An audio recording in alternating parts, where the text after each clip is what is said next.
কেউ যদি প্রতিদিন একটি দোয়া মাত্র 3 বার পড়তে পারে, কেউ যদি প্রতিদিন একটি দোয়া মাত্র 3 বার পড়তে পারে, আপনারা যদি পড়তে পারেন, আল্লাহর হাবিব সাল্লাল্লাহু আলাইহি ওয়াসাল্লাম বলেন সারাদিন ওই ব্যক্তির জন্য ফেরেশতারা রহমতের দোয়া করতে থাকে। সুবহানাল্লাহ।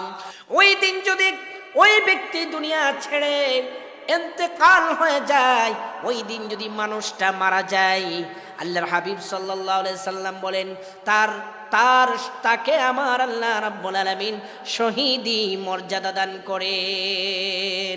সম্মানিত ভাইয়েরা আমার, আজকে যারা আপনারা এখানে আছেন, যারা ফেসবুকে অনলাইনে আমার এই আলোচনাটুকু শুনবেন, এই আমলটি করতে ভুলবেন না।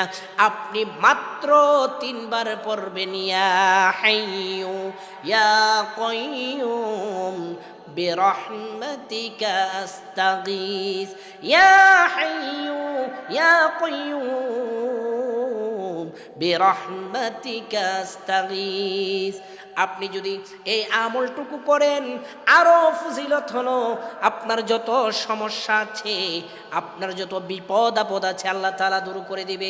আপনার রিজিকের মধ্যে আল্লাহ তাআলা বরকত দান করবে। যারা আমার এই আলোচনাটুকু শুনছেন, সকলে শেয়ার করে দিবেন অন্য ভাই বোন